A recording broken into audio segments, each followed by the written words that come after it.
I forgot. Timeout. Go. Did you tweet it out? I don't see it. We're starting. Welcome We're to live. this week's Oh. edition of the Why'd you hit MMA live? Analysis. I said I wasn't ready. Because you're like, we're good to go. And then you were You babbling. can't go back on Wow. the hit. Once you hit the button, it's like explodes. Yeah, it's No, good to it's go. done. Yeah, it's starting. Yeah. Like a bomb or something.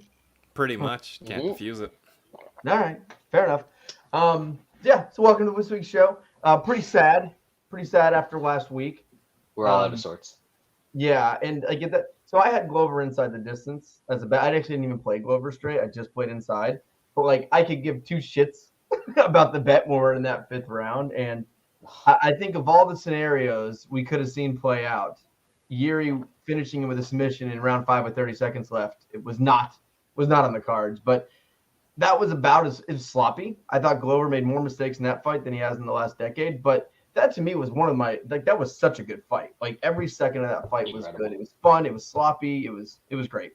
It definitely there's an argument to be made. It's as good, if not better, than Bones Gus. Way better. Just yeah, like better you than said, yeah. like I think we always knew in that Bones Gus fight who was the better fighter, who was going to win that fight. Man, there were so many times in this fight you had no idea who was going. There was a tweet out there that was like Glover was literally in full mount, raining down blows with 1 minute and 40 seconds left. Yeah. 70 seconds later, he was tapping. Yeah. That's how wild that's how that entire fight was. Yeah. Still, Glover jumping for guillotine when he's got this dude fucking stanky legged up against the cage to start the fifth. I will have nightmares about that for the rest of my life. Like Glover in that moment, he gave that fight away. He really did. He had that fight won. I see some argument though, like people was like, well, Jiri had him down bad, and I believe it's the second or third, and he goes for that side choke. I'm like, he was in a dominant position though. Like he was on top and going for a finishing fucking sub. Glover literally had him stanky legged against the cage and jumped for a guillotine. Those things are not the same, bro. You know what I'm saying? Like, not the same. I think, obviously the comparisons to Bones and Gus came out really quick. I think what made Bones, like if Bones versus Gus was John Smith versus, Brandon Jones, we would not consider that one of the greatest fights of all time. I think the intrigue of that fight was invincible John Jones shows he can be hit, he can be beat. If you would just watch that, if you've never heard of either of those guys, and someone says, you got to watch this fight. This is the best fight ever. And they didn't know who they were, and they watched that fight, they'd be like, that was a good fight. If you watch this Glover Jiri fight, you're like, holy shit. And that's the difference. You're like, that's one of the best fights I've ever seen in my life. Yeah. Like, that's the thing that gets the praise for the Bones Gus thing. John was basically untouchable. He was damn near untouchable at that time, and then we as a huge favorite, Gus was doing good against him. I actually missed that fight live because I was at a wedding, and I heard people going just like nuts about it, and that was the first UFC card I missed from like UFC 53 or something. I can remember until that fight, and I went back and I watched it the next day, and I was just like okay, it was a good fight, but like at that point I already knew that Jones won, so I guess that took a little bit out of it from me. But even watching the fight, I was like Gus isn't really winning rounds here. I know people think he's doing better than they expected. He's competing. We have instead of getting destroyed. We've had that problem for years, and like scoring and like. I mean, we had it this past weekend. Yeah, and hype of a fight is when the dominant champion or dominant fighter is in something somewhat close. People are like wanting to give them rounds, wanting to actually act like the fight was better and more competitive than it actually is. Brad, it's funny you mentioned did I tell you guys remember where I was when the Bones Gus first fight was? I think I've told that story before. I won't forget the date. It was September 21st, 2013. My daughter was 3 days old, and I watched it in the hospital on an illegal stream on a laptop. Nice. Alina was sleeping, and Ella was sleeping. and we had been in the hospital. She had a C-section for like 3 days, and I was literally on the screen. It kept buffering, and I was like watching it. And that's how I watched that fight. And that's why you hate illegal streams to this day. I've seen just about every UFC live, even back in the day when they were on Friday nights. Like a lot of people don't even remember that. UFC used to be on Friday nights, not Saturday nights. But all the way up until Brock Carwin was the very first UFC that I missed live. That's a hell of one to miss live. 4th of July weekend, because we took a vacation down to Daytona for the race, the night race in Daytona. First one I ever missed. Well, I can promise you, with children, Wes, that will change. I don't know. I'm still in there pretty good. Once they get older, we'll see. Once they get older. All right. Well, we can go ahead and jump in and talk about last week's card. I thought it was a great card. I thought the pay-per-view was really, really, really good. Prelims were decent, I would say. But starting out in the prelims, women's featherweight division, Jocelyn Edwards defeated Ramona Pascual, 30-27, 20-28. Nothing really to talk about here. Nope. Yep. There was some cries of robbery on this one. Was there really? People bet one side, man. They think it's a robbery whenever they don't. They thought the other girl won? Yeah. Interesting. Yeah. Why? Because they had a bet on it, probably. Exactly. That's the only reason. I don't understand. I know the old media scorecards are being less and less relevant as the days go by. They start adding horrible gamblers and shitty podcasters. It's about 2/3 Wait, we're Pascual, on 29-28 on the old the media decisions. It was what? Pascual, the 2/3 of the media scored it for Pascual. Yeah, there were people that thought Pascual won that fight. I thought the other chick won the last 2 rounds. I thought I she didn't did too. care. Yeah, I didn't really care. Exactly. We've talked about this fight too much. Yep. Women's strawweight, Silviana Gomez-Juarez defeated Liang Na, KO first round. I took a stab on Na, first round sub. Just took a stab on that, but she got deaded instead. It was one of the 2 options. That was one of the sloppiest, ugliest punches I've ever seen knock somebody out in my life. It was great. Like So just do a you windmill. think she has more power because of the bolt-ons? They give her a little bit more torque when she's swinging Combat those wild tip, hooks. baby. It's like momentum. It's mass, and They might have to start testing for that. They might have to go into like the fucking USADA pool. Like you can only have certain size implants. Anything above is like an unfair advantage. Too much an advantage. Chicks will start Well, doing they didn't work later on in the card. They'll go to No, the they did not. backside. They'll start pumping in the fucking booty implants. That low center of gravity.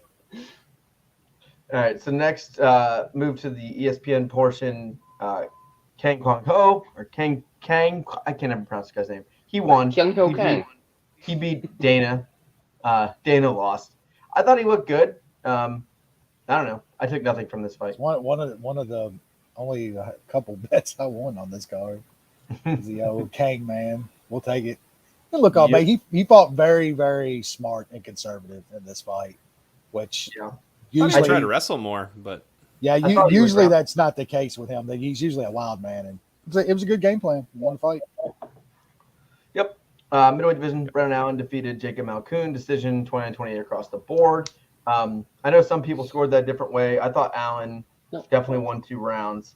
Malkoon should be cut. I mean, instantly, right?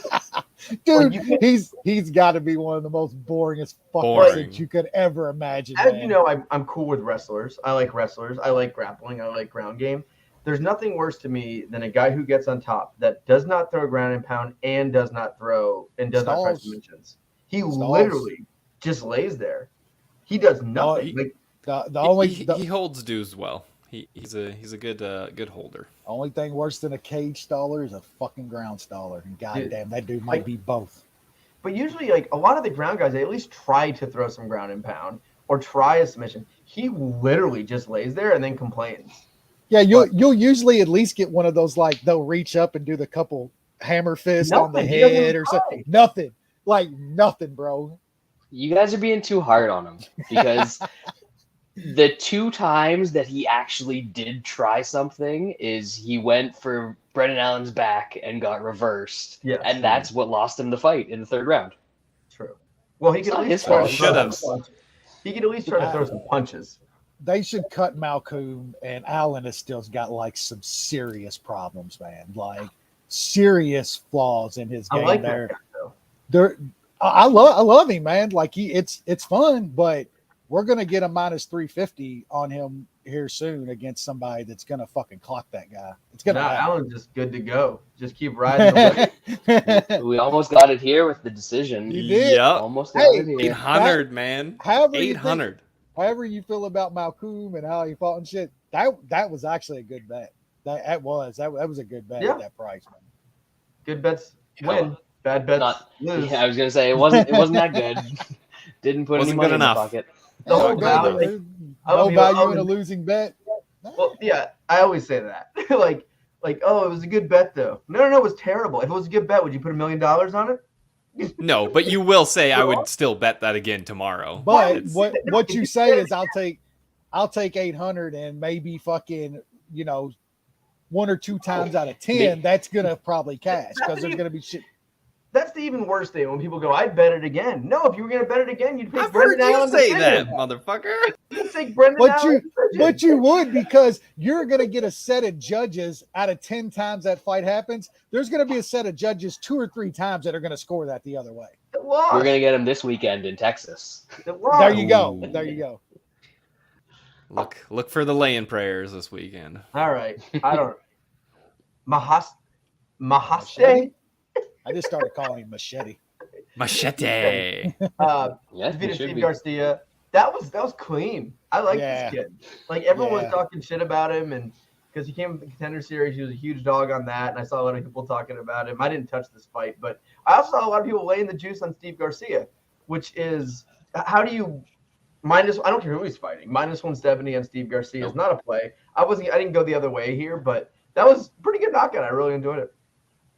Paul Shag, our buddy Paul Shag was all about the machete this weekend Machete. or last He weekend. convinced and me with a couple bucks on it, but I not just- enough. I passed. Yeah. I thought Garcia was gonna win, but at that price, like he's horrible. Yeah. Machete might be fun. I think the kid's like 22 just years old. put him in certain matchups and it'll Yeah. be fun. He's really young, so All right. Next we had Kulabao defeating Sungwoo Chu with decision. strong. I lost this one. I thought Choi was going to win. He did not. I was kind of surprised by the striking of Kulabao in this one. I thought if that fight played out mostly on the feet, I thought he would get battered. Striking looked a lot better. He looked a lot faster. He looked clean. So yeah, it's a good win for him. Yeah, Choi not good. that Choi card No. too, man. Woo! That was My not Yeah, good. goodness. that's a bad one. terrible scorecard. That- Terrible scorecard. there like we see a lot of bad ones. You can't get worse. You cannot get worse than a fucking 29-28 Choi card. It's impossible to score 2 rounds for that dude in that fight. Impossible. Yeah. But I'm Kulabau's with- They got gave some him the- power because he's rocked the shit out of Jourdain a bunch of times too, and that Yep. dude's durable as hell. So Got a chin too, man. Choi hits hard, and Kulabao took everything he had and was clocking him. That was a good win for Kulabao, but I think Sean's right too, man. I don't know if Choi's like not good or just overhyped. Like people thought that he's better than what he is. I thought he He- was going to be good. He had a couple okay he's one of those wins guys. and then- Yeah, he had that win over one of the overrated COVID dudes. Zalal. Zalal. This is Yeah. And that's where And then he knocked out they were like, Oroso, which He's hard. Hey, that what the fuck guy's does hard, that mean? isn't he? He's pretty hard to knock out, though, right? Like recently I've been trying to fade that and it's not Yeah. working out. me too, dude. Ugh. All right, moving on to the pay-per-view. Welterweight division, Jack Della Maddalena defeated Ramazan Ameev, knockout, first round. You know, that choke was getting close. I really thought when he rolled through it was kind of there. And then about 45 seconds later, he's unconscious. Like that was, crying from bleeding of, internal bleeding.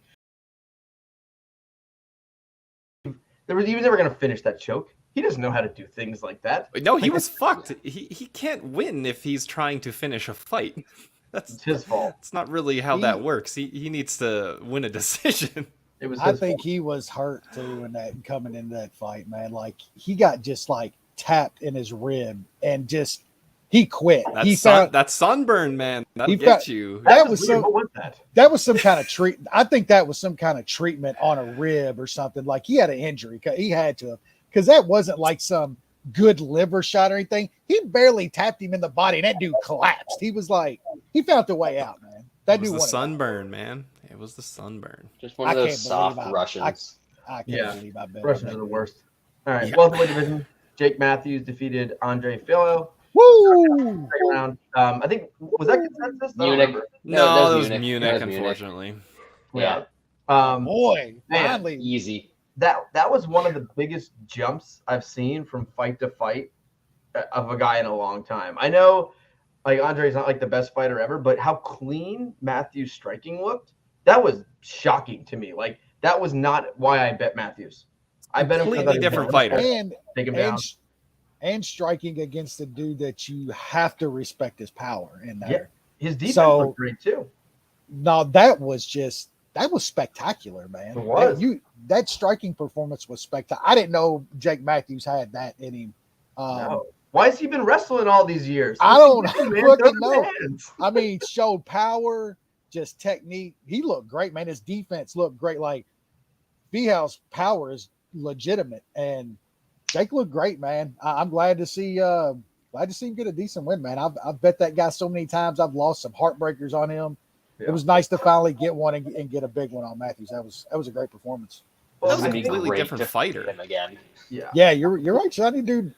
Who was it? He looked jacked too, didn't he? Like look in the best shape that you've ever fucking seen him. Well, he looked jacked, but he also looked skinnier at the same time. He looked just in really good shape, like a different fast. They was saying something that he like made some camp changes or something, I believe. Doesn't his dad coach him? No, I was going to say, did he finally stop training with his dad? That's what I think they said during the broadcast, that he actually got to a gym and shit now. And like, look at the dude, like camp at a gym. Look at that guy. I think when you have a performance like this, a lot of people are going to go, yeah, but look who he's fighting. He was overrated. To me, it had nothing to do with the opponent or anything else. He looked different. Yeah, people were loving Fihal. Like that guy was getting all the hype. Like Fihal was getting hype coming into this. Like people were loving that dude. Was. Plus 125 on Matthews. I mean, I thought he was going to take him down and wrestle. That was some. He was he probably could have though. That's the thing. Like he found out 30 seconds in. He's like, I'm way faster than this dude. He's not going to hit me. Like, he looked good, and he didn't have to worry about that guy taking him down either. So he just was like, straight up, this is going to be a kickboxing fight. Let's go. Yep. Yeah, I think got a little plus 450 or something on Matthews inside the distance. That was just like nice. Not too bad. Yep. All right, moving up, women's strawweight. Zhang defeated Joanna, not champion, knockout, second round. Everyone was on Joanna. I saw like half the world on him. I had bet Zhang on this fight. You had a chick who was coming off a 2-year layoff, who hadn't been fighting, who hadn't been training, who got beat with her 2 years ago. Like I know hindsight 2020, but like Zhang's been training, fighting top competition, like a beast. And Joanna, when she was at the peak, or maybe not peak, but when she was training, when she was in that, got beat by her. So I was shocked about this line. Under minus 200. Just with all the circumstances, this wasn't 2 years ago. It's a different fight, different time. And Zhang just you said it best, dude. Like you don't take 2 years off, get tits, and come back and you're a better fighter. You got fucking bodied, man. Zhang absolutely fucking bodied her. Too big, too strong, too good. Yeah, I mean, I thought JJ won the first fight. It's arguable. You could argue either which way. Zhang, it was that close. Lance is just what he said is completely right, though. Like hindsight is hindsight, but Lance is completely right. You don't take 2 years off. Go. I mean, she even said it after the fight. I got businesses and stuff now. That's why I'm retiring. I'm making actual money doing things besides getting punched in the face. It was all right there in front of us going into that fight. Like she wasn't there to fight. That was a retirement fucking run. That's all that was. Zhang is fucking good though, man. Like she beat Rose at one time. They took it from her. She's a problem. That's a fucking that chick can scrap, man. And what a beautiful fucking ending. Like my goodness. Absolutely. If they make that a Esparza fight, she is gonna gonna kill murder her. Carla she's Esparza. gonna finish her inside a round and a half. Well, there's really, when you look at Esparza, like, who could she beat? No, Like, who could that's she the beat? thing. She needed someone not to fight her. Marina Rodriguez. Yeah, Esparza doesn't beat Rose if Rose literally like shows up and throws some punches. Yeah, She Like should be cut too. Yep. Yes. the division should be cut. Yes. cut them all. Cut them all. Speaking of, Speaking of, All right. Women's flyweight. Good God. Valentina Shevchenko defeated Talia Santos, split decision. So I'll say a couple things. One, just dreadful. Absolutely dreadful. Two, people after the fight were talking, is she one of the best fighters of all time? Like, that's what you took. That's what you took from that. Three, who's saying these things? I thought the score was completely fair. I was 95% confident after the fight that Valentina was winning that fight. You can't just get on the ground and not do much and expect to win those rounds anymore. People are still surprised when that happens, but they keep scoring it. Like, there has been consistency a little bit in the last, I would say, 6 months, that if you get on the ground and you're just holding someone, you're not doing anything, you are not winning that round. They are they're acting like that does not even happen. It's almost like they're still standing. And Valentina landed some better strikes, and even if she was on bottom for 2.5 minutes, in the 2.5 minutes they were on the feet, she was landing more punches. So not surprising, but just dreadful. When Valentina is not getting a finish, in the actual moment of finish, every second surrounding that is terrible. And all over fights. Yeah. Yep. Oh, Yeah, and I mean, how many finishes has she had? You know, I mean, she had a couple, One? but yeah, a few. No, she I mean, finished Andrade. Well, she finished Murphy after taking 4.5 rounds to do Jessica it. I. I fell asleep by then. Just That because doesn't count. her like highlight reel, that is it, And- and that's play the hits. And I think in the tough thing, like when you think about a championship fight that goes to a controversial split decision, you think, well, we need a rematch. No, fuck no, we don't. That is the last thing we need. We need this division to go away. Shevchenko up to 135, and she can fight. The funny thing is, she goes up to 135, she probably beats Pena. Or maybe not. I don't know.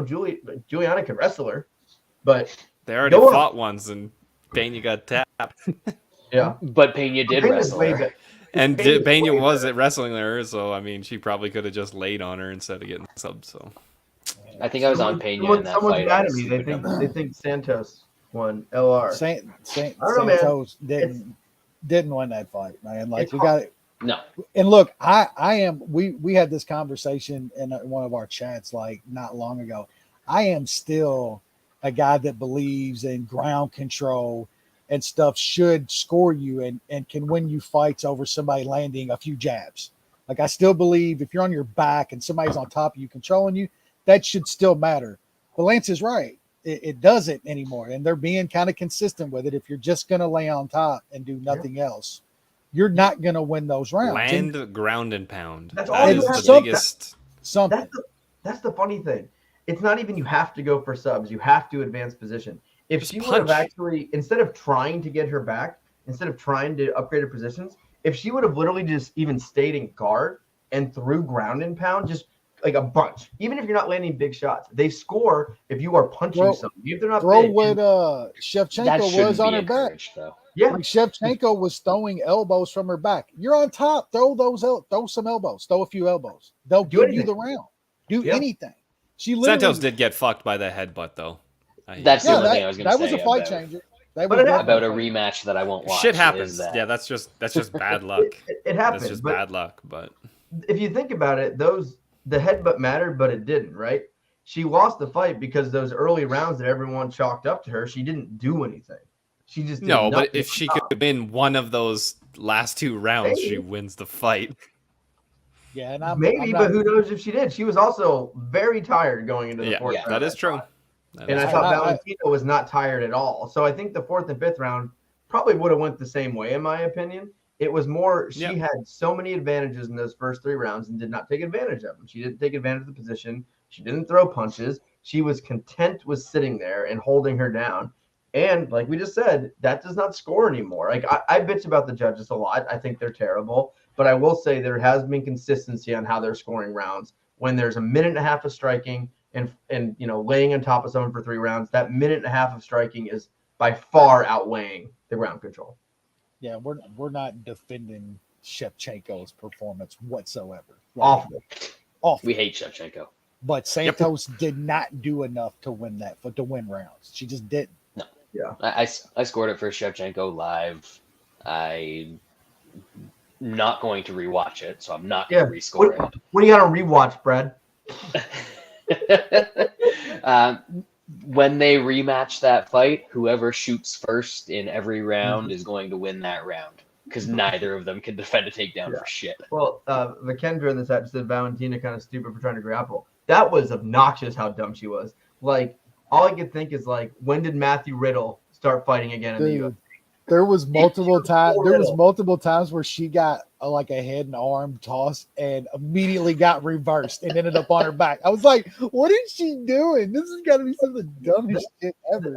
The funny thing, when you look at wrestling, the hip toss, which is the head and arm that idiots call it in MMA, it's probably the easiest takedown to defend. It's like for upper body takedowns, like all the different things you can do. There is nothing easier than defending. Wrap up a leg. Just wrap up a leg with your leg. Tell that to the ladies, Lance. Tell that to the ladies. I've literally defended hip toss where like the guys are on your head, and as he goes to throw, you just post on his head and fucking drive him in as you're going to the mat.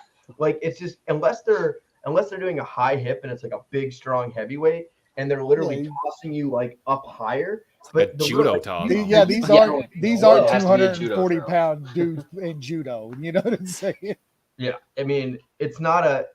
I think I don't know if I've ever gotten I don't know if I ever got taken down by a hip toss in my entire life. And people would try them. It's just not a hard thing to defend. You can take me down all day with a fucking double leg. Horrible takedown defense. I actually would want people to take me down, then I could just hit a switch because I was not a good stand-up wrestler. But the hip toss thing, it's just so funny. And she kept trying it. I mean, that was full Kept Riddle. on going for it. That was full Riddle. Yeah. Man. All right. Let's. I'll say one more thing. They better run Glover. They back. better rematch that they shit. Better. Fuck Ankalaev. Nobody gives a shit about him. Like, and fuck Jan. Like, and Jan, we get get the fuck out of here. He just lost and then he won by like default. We get 5 fights of like fucking Figueiredo and fucking Moreno. We can't get this all-time great fight ran back. Like, Jesus. Do it in Hartford, you cowards. So don't do this shit in Prague. I can't wait to get our merch. We're going to Danbury. Be front row in my Glover garage. I think here's what I think is going to happen because it's a unique situation. I would say normally I would be fine if they didn't do an immediate rematch. Like, hey, let's change it up a little bit, different title fight, maybe Ankalaev just to change it up, whatever. But because Glover probably has 1, maybe 2 fights left, and he's getting older, if they do not do an immediate rematch, it will probably never happen. So, I think that fight was good enough. I think it would sell enough. It was so back and forth, so great that I do think it is going to be an immediate rematch, probably end of the year.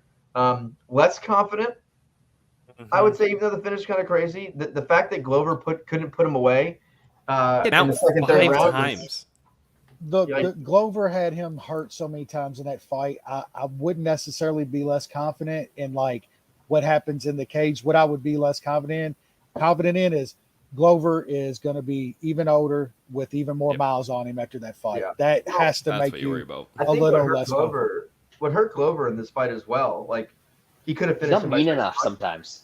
Well, yeah, maybe just ground and pound. Don't be going for subs. Props to Jiri though. Jiri did look confident getting out of that shit on his back. He really did. That's what I was gonna say. I thought Yuri's grappling defense, submission defense, and just staying out of and getting out of them. But it was like 40 times better than I thought. But Glover on the feet was better than what I expected. I figured if he was striking, was a better striker. Exactly. He had him hurt more times than Jiri ever had him hurt. Like Glover had him worse.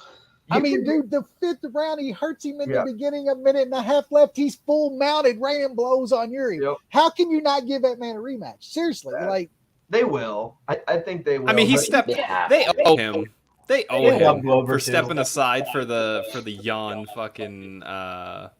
Kizzy. style bender fight. Like, come on. Yeah, and They already screwed him once. Glover might just retire. That would hurt, man. Watching. I don't watching think Glover's gonna retire after that.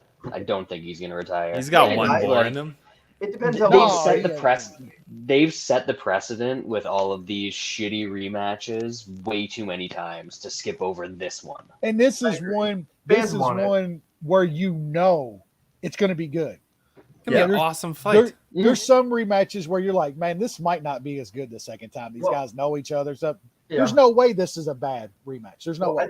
I think the other part too that makes it why they will do it is it's not like there's this huge number one contender sitting in the wings waiting for it. That's been killing people. Fucking Yan and Ankalaev. Like seriously. Ankalaev tapped out to the bear Jew. If anyone should get the title shot next, it's motherfucking Paul Craig.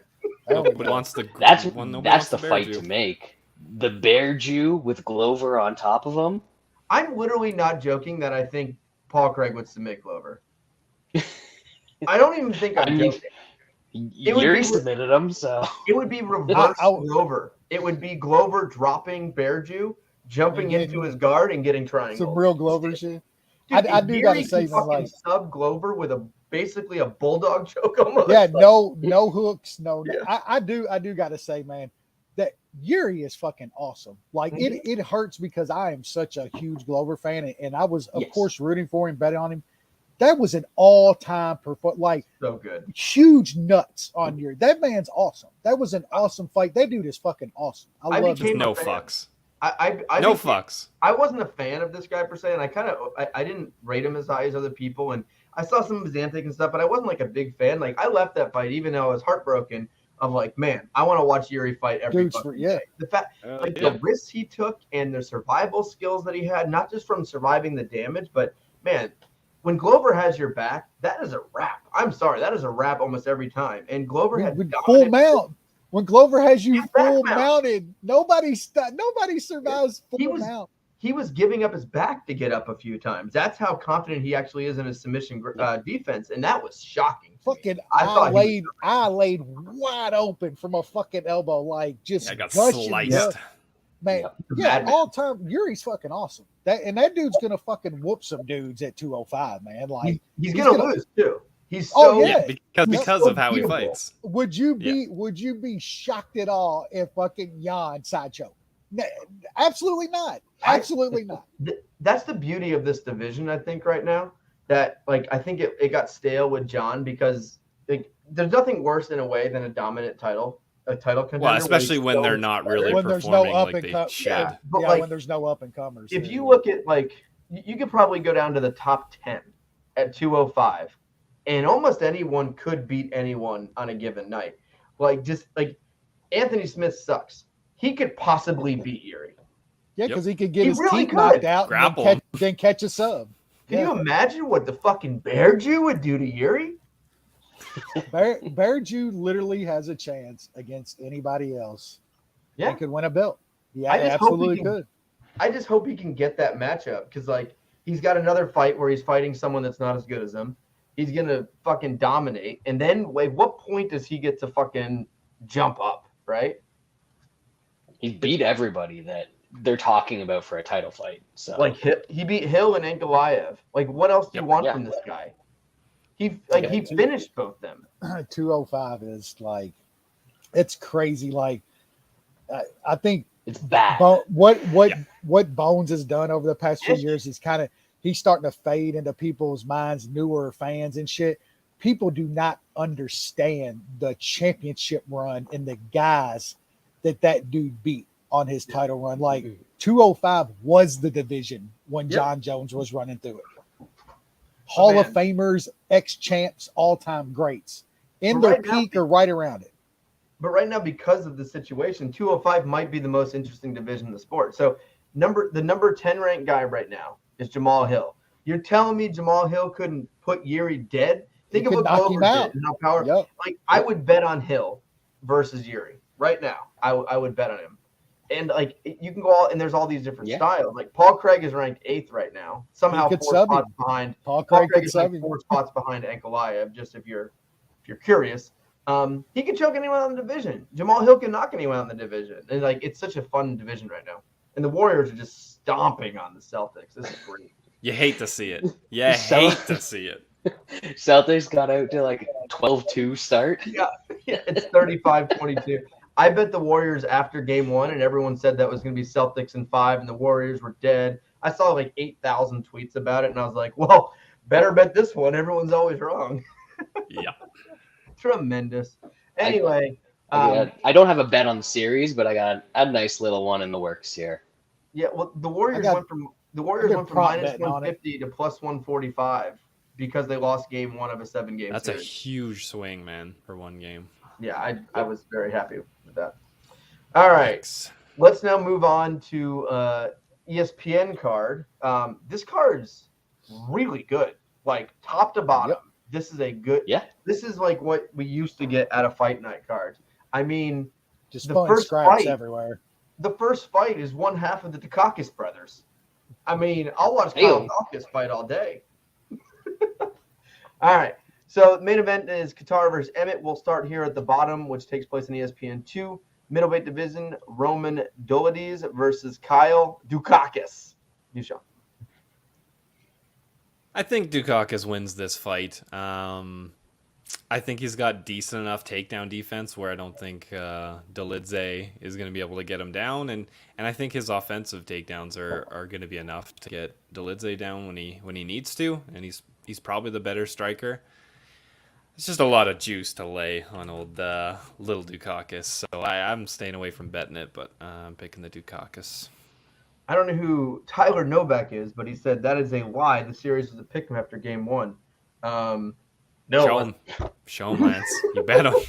You got the bet. Show him. I mean, I bet it. It was not like it was one site. They were all plus 140. There's no way because Boston took a fucking game in yes. And In Golden and State. Golden State. San Fran.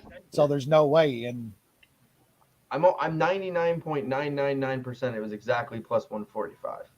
yeah, it was right around there because they took a game in Golden State. They got home court and was a game up. They was definitely favored. Yep. 145. Until Golden State got it back. Yep. Let's see. All right, Wes, I think you're up on this one. Yeah. Hold on, What do you got, let's see, Wes? Oh, it's not gonna. Look, his You whole, got your stupid his whole background. body. The is like, Background. Wait, I thought that was real. Can you see it? There you go. Well, it's not clear, but I'll trust you. He doesn't know what the fuck he's talking about, or he's got to get a better yeah, you got to get a better book. book, or else I maybe. guess. My guess is it probably got hammered to pick him. Yeah, that could. What's a definitely- coke? That could be What's as well. coke? That makes What sense. does that mean? That's something the kids say these days. Oh, he's a kid. I think he meant to No, say nice. he meant to say probably cop. nice cop. Yeah. That's the link. No, cope is what all the crypto folks say, isn't it? How do I? Here, let me. All the crypto Kid- kids. kid- All right, Wes, you can Kid you coke? can go. You're going way back. What do you- All right, here we go. Let's see. Hold on. Let me do this again. Pull this up. I don't Oh, like. he's It'll like- probably be mirrored, or else somebody's gonna steal the ticket number and somehow try to steal his money. Hold Yeah, there it is, 145. I see it. Suck it, Tyler. What's up? Sup? There you go. Screenshotted. Wes, Is what that do you what got? you do to the haters? I'm just gonna let Lance. I first. guarantee you there's going to be a lot of MMA touts that won't do what Lance just did. Lance going in on like one of our 11 listeners. Just No one. yeah, I think you gotta like the smaller Daukaus in this fight. Never really been big on the Roman Doolittle. I think Daukaus can probably get some takedowns in this fight. Probably more control than anything. I'm not sure he gets one of his subs on old Doolittle. He's usually pretty good defensively on the mat. So it's kind of looking if I play anything, maybe Daukaus by decision is up around plus 150, plus 160. I don't think that's too bad of a price. And the over's a little juiced at this point. I know fight doesn't go is around minus 120, or fight goes is around minus 120 or so. I just think this probably sees the scorecards. And I'll lean Daukaus getting the decision here. Brad. Yeah, I think medium Dukakis wins just by virtue of the fact that Doolittle's name is very apt, and he doesn't do a lot in any of his fights. He doesn't throw a lot on the feet. If he gets you down, he just lays there. If he does do something, it's something stupid like dropping back for a heel hook or some shit like that. So I like Dukakis. In this one, I think he's relatively well priced in this spot. I don't know that I'm going to have him in a parlay, but not going to hold that against anybody that does. Yeah, I like the Dukakis brother. I think the line's fair. I think it's a good parlay piece. I think on the feet he is 50 times better, I would say, give or take. I think Roman's going to be just spamming takedowns. He might get one. He's not going to be able to hold Daukaus down. His submission game, his guard is pretty good. He's got good submissions down there. He'll be able to get up. And I think on the feet, he's just way, way, way better. And also, I think he's going to have the much better gas tank here. Roman gasses out pretty easily. And he's going to put a lot of effort in these takedowns. And I think Daukaus just completely takes over. Maybe even gets a late finish, maybe second or third round. So love Daukaus in this one. All right, middleweight division. Phil Hawes, Cerrone Winn. Second fight on the card. Just a much different hog situation between these two fellas. You, Sean? Phil, we thought he had a big.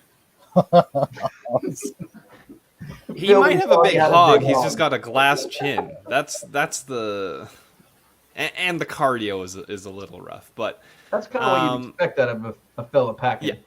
Yeah. I mean, he's not stereotype or anything, but yeah, like I know the price is big on Phil Hawes. This just looks like a good matchup to me. Hawes is a guy that can gas and can get clipped. I don't think Cerrone Winn can clip him. He might need a step ladder. I don't think those are allowed in the cage. I think Hawes can stuff the takedowns, and then the power difference on the feet is just going to be obscene. The price is sketchy for a guy with that chin, but I put him in a 1 unit parlay. I got him at -238. I just think it's a good stylistic matchup for him. Yeah, this is a weird fight for me, man, because I was huge on the Hogs train, and man, his flaws came they started glaring, man. But god damn, I'm a Winn fader, man. Like any dude that is a 5'5" middleweight, he's getting faded. That can't make 185? Yeah, I don't care who he's fighting. I'm fading it every time. Look, I don't want to lay the juice on Phil here. I'm probably gonna have to, man. Sean's right. Like the chin is what you worry about. Winn ain't knocking out Phil Hawes. Don't worry about the gas tank a little bit. Winn doesn't look great in the third round when he's in a fight. Like he's not got the greatest gas tank either. So I think that's probably going to negate each other in this fight. And, man, on the feet, the power difference is just incredible. I think Hawes wrestling is good enough to keep this on the feet. I just don't see Winn being able to get this on the mat and working over Phil Hawes on the mat. I just can't see that. So I kind of like Hawes inside the distance here. I think he's going to get something late here. Probably a KO. I know Brad's on something in the third round. I kind of like that bet not in the third round, a little sub action. I think that's just a crazy price on Hawes. Winn got subbed a couple fights ago when he gassed real hard. I believe it was Meerkat. Yeah. Definitely a better grappler, no doubt. But I could absolutely see a gassed Winn get caught in some kind of back choke or something by Phil Hawes after he gets some ground and pound on him. So I'll probably sprinkle on Hawes by sub. I believe the last time I looked, that was around like 10-1 or something like that. What is that price again? Let me check. So yeah. Right now, there's like some 9, some 750, some 10 out there. Yeah. So Hawes by sub, and I like inside the distance too. That's my main play on this fight.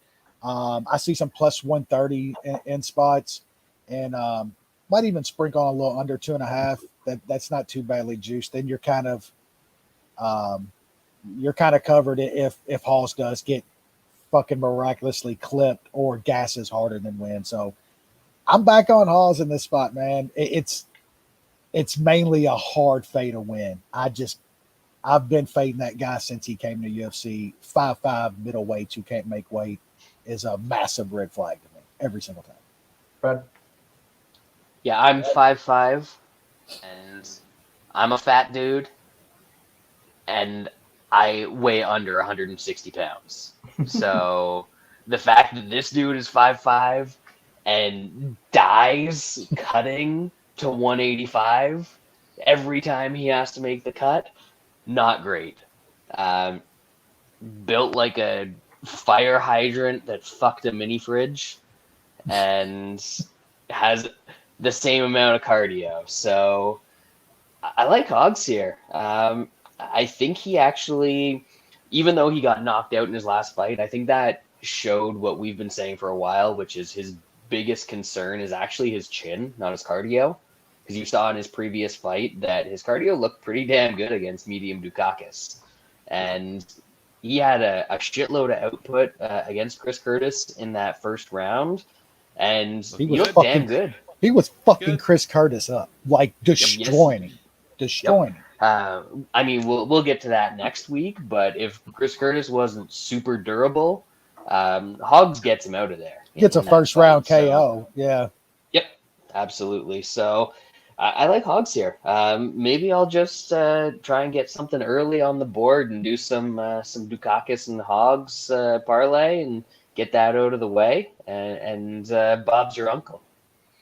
Yeah, I like Hawes here. I'm still not 100% sure if I'm going to bet him yet. It's just hard laying that kind of price on a guy like Phil Hawes. I think Hawes's defensive wrestling is good enough, but at the same time, Winn is a far superior wrestler than Hawes. So if Hawes does start to slow down a little bit, he can get taken down, or even early on, he could get taken down. So it kind of worries me a little bit, but I don't know. Hawes seems like he can keep it standing enough. Bat him a bit. I actually don't like the inside the distance plays at all. Winn is pretty durable. I don't see Hawes being able to get on top here, so I do think this is either going to be Winn on top or on the feet, and Hawes is not submitting anyone from his back. So I really don't see a finish here. I just not sure if Hawes can put him out. Winn is a pretty tough kid. Like he doesn't get knocked out a lot. He eats punches pretty well. I do think this is going to go to the decision. But I lean Hawes here. Might play him. Just not sure yet. Not as confident as you guys. The line that Wes alluded to is Bet365 has started doing round finish combos. Oh, DraftKings has that. Yeah. Oh, but they do some ridiculous one. Like everyone's there's a couple of card. And the one in this one is Hawes round 3 sub plus 8,000. Well, it's not going to hit, so pay 0. But it's plus 8,000. It could hit. Everything could hit. All right, let's downgrade a bit here.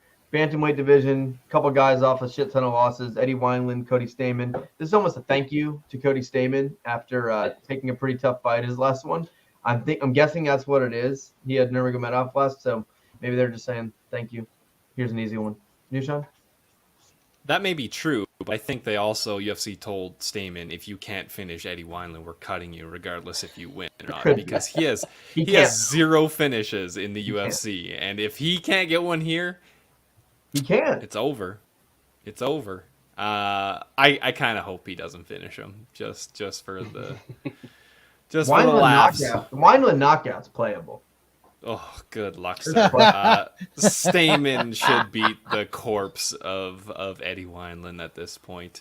A brisk wind cracks him pretty good. So, Stamann, hopefully by decision for the laughs. Wineland only wins by knockout. I mean, plus 850 or something like that. I don't know. The problem is Cody Stamann's never been knocked out. He hasn't fought someone like Eddie Wineland. Dude's got 1 KO. Dude's got 1 KO and 1 win in 5 years. Eddie Wineland. But his last like 5 wins are knockouts. And gotten his and his jaw's been broken like twice since in that time as well. Yeah, but he's got a mustache. He's got that 19th century boxing style. Yeah. You know? Don't hate the mustache. Yada. All right, Wes, who you got? Stamann here.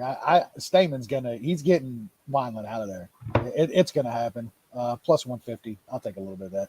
I don't know. Bradley? Stamann by TKO at FanDuel is plus 270. Like, it's not gonna hit. I just took some plus 150. how is that not gonna hit? Like, there's a possibility during 15 minutes of him doing nothing that he breathes on Eddie Wineland. Wineland got And knocked that out by might be Lance's enough. favorite striker. Like, come on, man. Like, I mean, if you're not taking a shot on Stamann inside, then Eddie Wineland by decision. That's the only other play. God. Wineland That's- knocked Oh my that- God. Wineland's not knocking him out. he is not Stamann- knocking out Cody Stamann is so fucking durable. Yep. So if you're not playing that Stamann, I think, what are the other numbers that are around? There is like 225s out there at a bunch of places for Stamann by TKO. Like, if you're not playing any of 270. those, yeah, the 270 is ridiculous. Stamann in there with your dog song, Boom Kelleher, Jimmy Rivera, and none of those dudes even Hardy, even Rocky, but Eddie fucking Wineland. Eddie Wineland, the mustache. No. All right, whatever. Go for it, Lance. I'm gonna pick Stamann here. He's gonna win a boring decision. Probably. Like, That's maybe, and then That's, he gets pro- cut. that's Hopefully. probably what's gonna happen. Yeah, he'll get cut. Yeah. It'll be good. All right, women's strawweight: Maria Oliveira, Gloria De Paula. Anyone have anything? No. No. Wes? I don't know. I looked up Maria Oliveira, and it's a black chick. I was like, Maria Oliveira. Doesn't seem right. Did she marry into the family? I don't know, man. I don't even know who the fuck that is. Like, has she even got a UFC fight at this point? Yes, I guess she does. I wouldn't. I don't- Lost her on Contender picture- Series. Her I had picture got is in finished. front of a UFC background. Is so- it?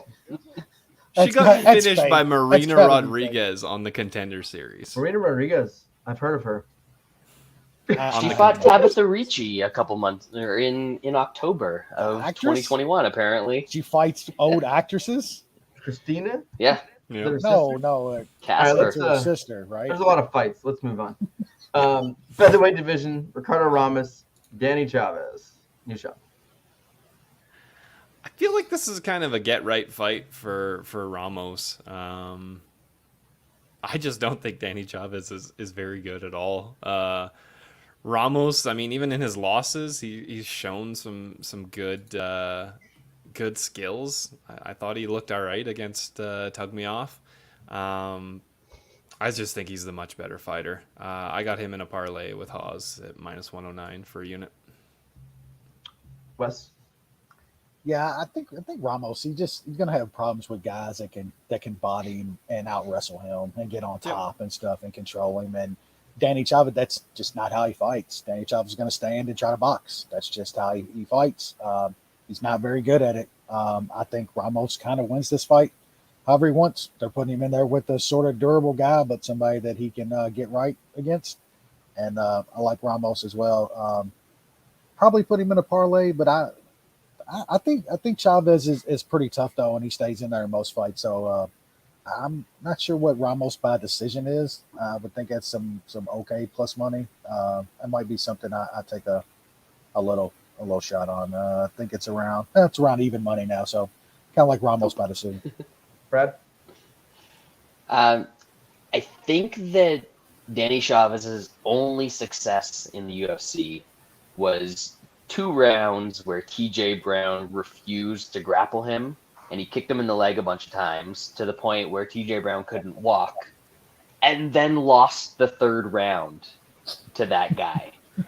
And then in his next fight, he lost to Jared Gordon easily, and then in his next fight, somehow he got a draw against Kai Kamaka, and I didn't think he won a minute of that fight.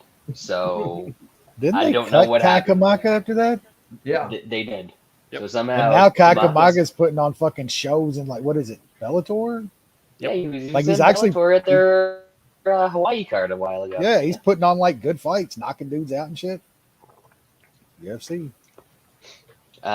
So yeah, I like Ramos doesn't feel like the type of guy that you can trust, but he is just so much better everywhere in this fight that I'm probably gonna have him in something by the end of the day of this one.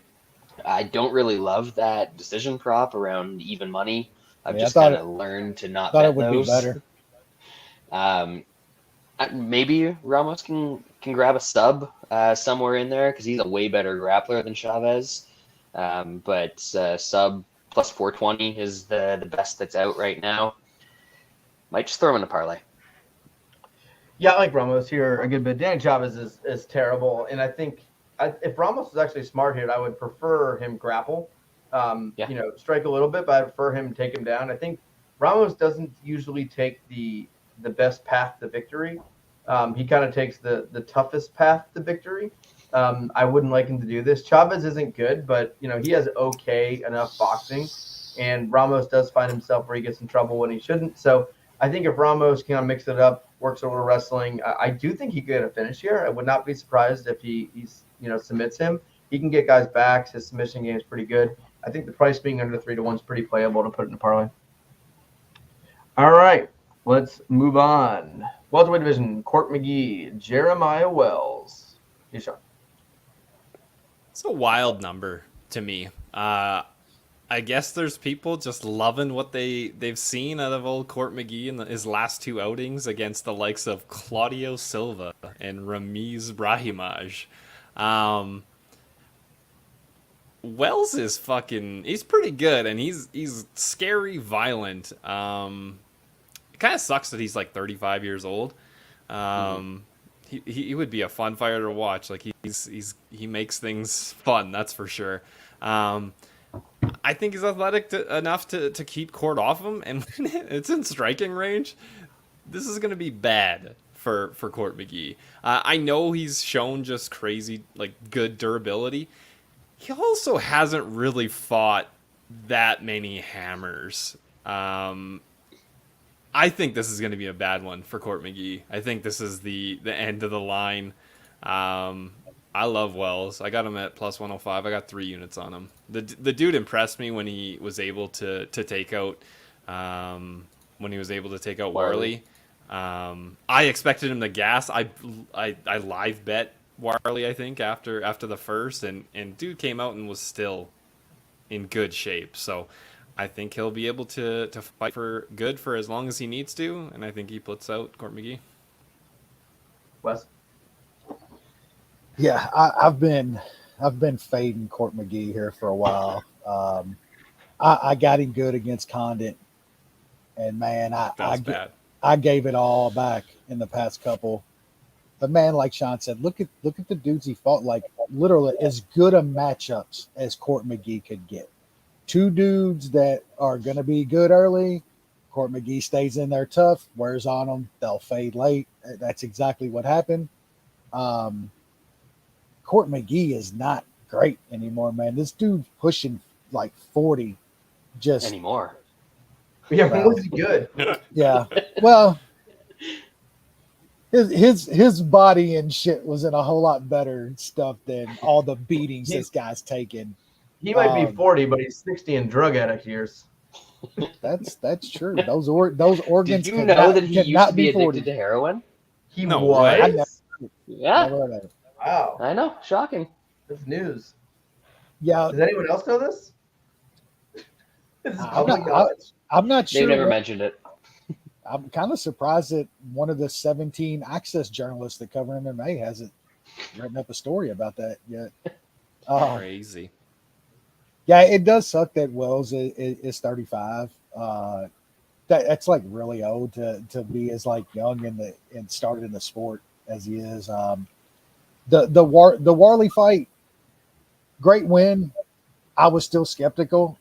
He came out in this next fight and looked great again. Wasn't against some really tough guy or anything, but you know what you're gonna get out of Wells. I think he's gonna knock fucking Court out. I think he is gonna hurt Court McGee, and he's gonna do it early. even money on him at this point. That's just crazy to me. I don't understand it. I don't know what people are seeing in court.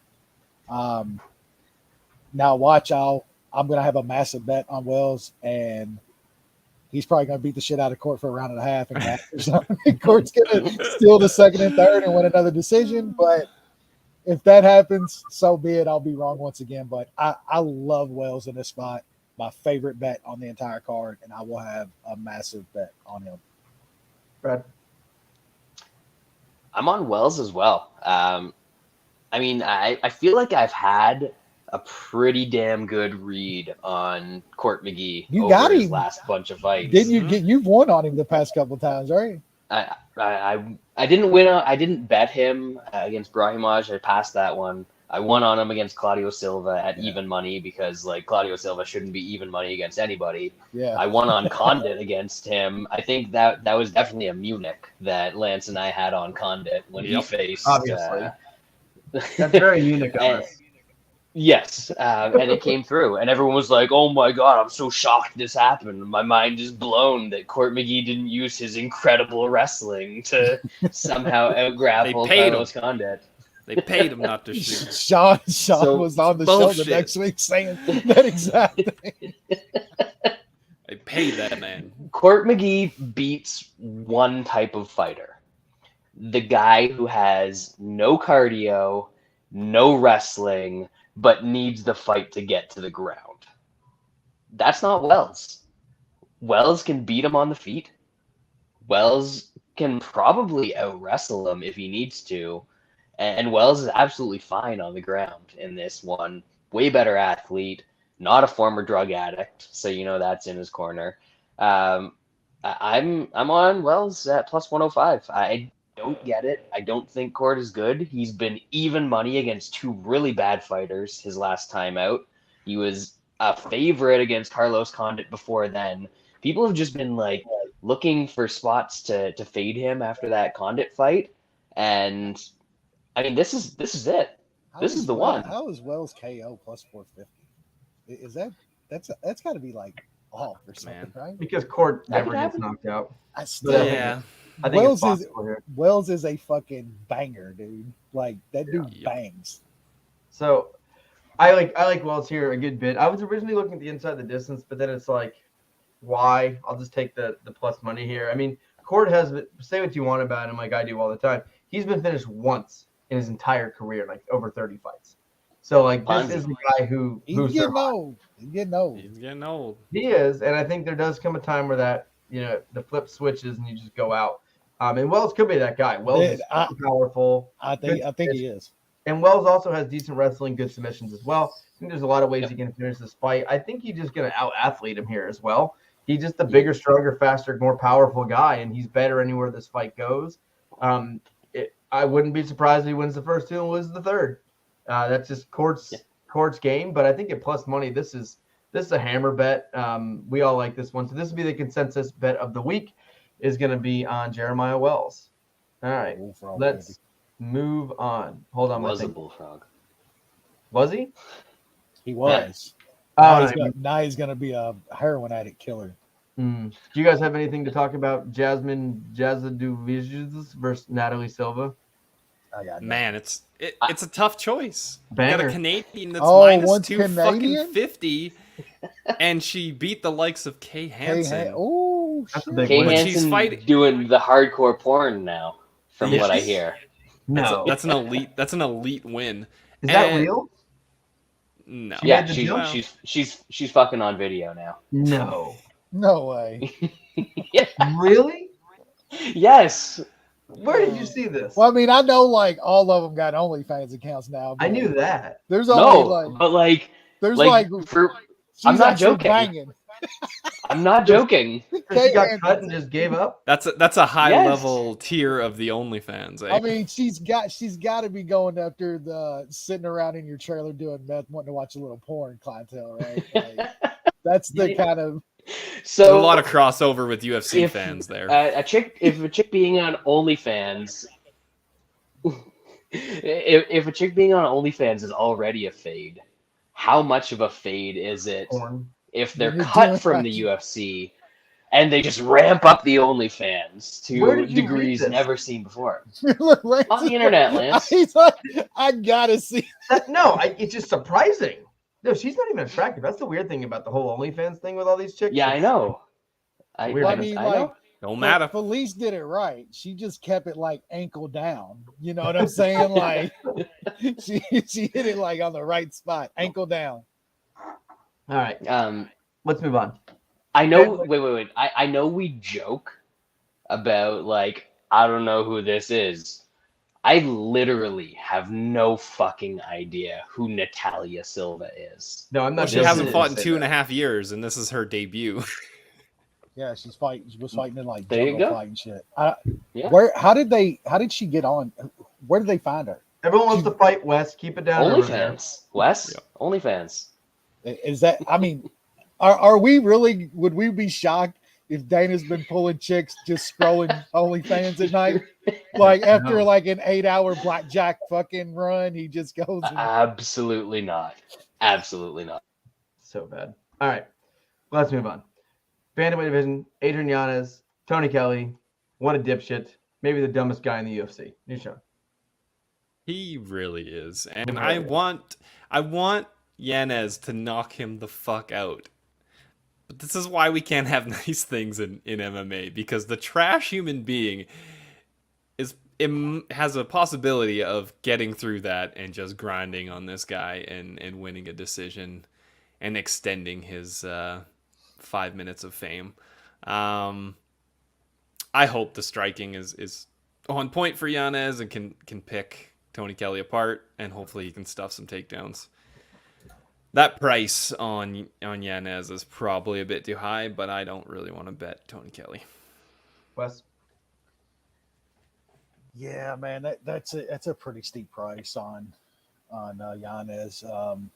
Even though I do think he's the better guy here, he does get in some scraps, man, and puts himself in some tight spots, some tight fights. I do think he could probably keep this on the feet though, and get a couple rounds. I'm not sure I can lay the price on him. I do like the over here though. I do think this goes a little bit. I don't think Tony Kelley's getting Yanez out of there. I'm just hoping that Yanez isn't just having an incredibly on night and lands everything on Tony Kelley and knocks his ass out. I think this probably goes a few rounds here. So probably going to bet the over. I like Yanez. I hope I'm wrong and I lose my bet, and I hope Yanez knocks that fucking idiot out in the first round. I guess Brad's still gone. He'll take Yanez. He's back. There he is. There he is. I heard everything you said. You got Yanez? I do. I kind of agree more with what Sean said, though. So I did sprinkle a little fairy dust on Tony Kelley, split decision, plus 2,200 at the old DraftKings, because we are in Texas, and he is related to Andrea Nazi Lee, who will be probably wearing a cowboy hat in the corner. We will see some split decisions Saturday. You better fucking believe Absolutely. that. We Yeah, will see Absolutely. I like Yanez here. I don't think Kelley's going to be able to drag him to the ground or anything like that. I think it's from the feet. And I think Yanez is just a way better striker. I think he's going to be way, way, way too fast for Tony Kelley. I don't know. Yanez isn't this big, powerful striker. He got this, MO of being this big knockout guy, power guy. I don't think that's really his game. He's fast. He's technical. And I think versus a big, dumb oaf like Tony Kelley, he's just going to be able to pick him apart in the feet, stick and move, get him around, throw some kicks. He's definitely more creative on the feet. And I think Yanez is going to be too much on a fight that I see being 15 minutes on the feet. So I do like Yanez here, and I'll probably be betting him. Over. All right. Middleweight division. Julian Marquez. Hobocop. What a fight. This is going to be nuts. This is one of my It's gonna be favorite dumb. fights in a long time. Like, this is just love it. It's gonna be a wild fight, and that's why it is kind of scary laying almost 2-1 on the Hobocop, because I think this is gonna be just a dumb fight where stupid shit happens. The Hobocop is a guy you want to take as a dog. I know Julian Marquez has atrocious takedown defense, but paying the price so that you hope that the Hobocop does the smart thing is always a fucking terrifying thing. So I'm not betting the Hobo Cop. I think he does win. I just hope it's a very fun fight. Wes? Yeah, I mean, there's no way this is a bad fight, right? It's just impossible. I don't know, man. I want to say the Hobo Cop wins this fight, gets Marquez down, stays on top, lands some ground and pound. I don't know, man. He's like, Hobo Cops look really, really bad in like small parts of some of his fights. I've been looking at some props, man, and like Marquez by sub is plus 900. Marquez subs everybody after getting the shit beat out of him. Are we going to be shocked if Hobo Cop's on top just landed and gets reversed or something in the third because he's gassed the fuck out and shit? Absolutely not. I'll probably sprinkle that sub a little bit. I kind of like the under too. It's a little juice now, so I might pass on it, but I think we probably see a finish in this fight. 2.5 rounds seems a little long to me with these guys. I might take some of that. Depends on where the line goes, but I just think that Marquez sub prop is a little high on a fight that I think could go any different way. Either one of these guys could win. I'm gonna probably pick Marquez, man. I just, that guy's one of the most durable dudes I've seen in a while. He will take that beating from Hobo Cop and still be in there in the second and third round. And I think he could catch him with something. I hope it's a sub, a choke, and I get a little plus 900. Brad? So Marquez, he sucks until he doesn't. Happens. Like, Durable. He's durable as hell, though. He can take that beating, man. He is very durable. If he doesn't land some sort of nuke that creates a scramble where he can grab a choke, then he's not going to win a fight. But Hobo Cop's prime directive is to make fights as difficult as possible for himself. The man was programmed this way. It's not his fault. It's just the way it is. So he's probably going to stand on the feet. He's probably going to box the shit out of Marquez for like 12 minutes. And then he'll get clipped with something and finally decide to dive in for a takedown that he should have gone for in the first 30 seconds and get Anaconda choked or some stupid shit in the third round. Like, you betting it? I could absolutely see that happen.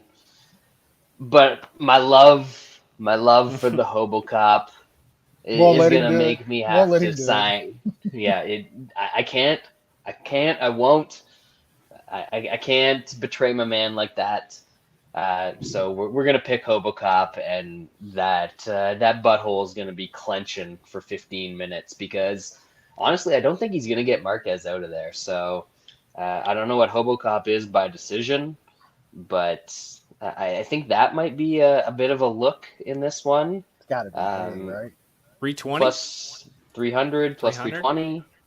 Yeah, maybe. I would need a bit more. Yeah, but, fight should be great.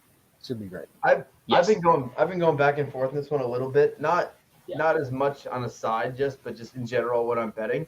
I'm not as attached to Hobo Cop, I would say, as you guys are. I bet him in all his fights. We lost the last one on a bad decision. He won the last one.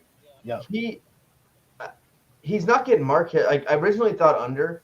Like, do I go under 2.5? But it was pretty juiced. But man, Marquez, he's too dumb to get finished. He's just too stupid.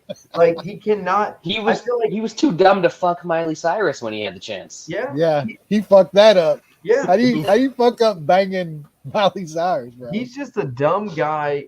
Hobo Cop. It's not just that he's chinny. When he starts getting on a roll and then slows down a tiny bit, he gets so sloppy defensively.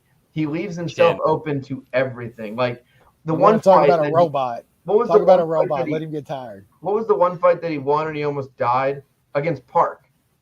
Yeah. Who's not good. And the fights he's won, they're not against good people.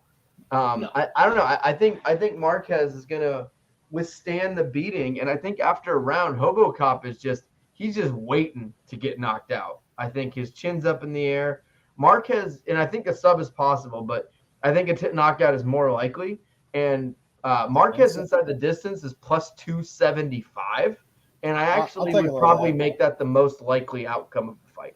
So that'll be my bet. Marquez inside the distance plus 275. Oh shit! We're on the same side against Hobo Cop, and I love the Hobo Cop. I love that. That line is way. Honestly, I was thinking about it as well. So it's a good. I love the Hobo Cop. It's the all. Hobo's in a bad spot when it nobody's is. gonna back him. It's all set up for him to fucking get nuked in like the third round, gassed out, going straight robot, chin down, throwing arm punches. It's right there, man.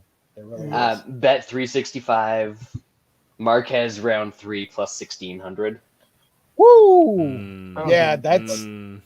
I would have to take some of that, bro. I'll put it in a round robin. All right, let's move on here. Lightweight division: Damir Ismagulov versus Guram Kutateladze. Is my what off? What? Nishan.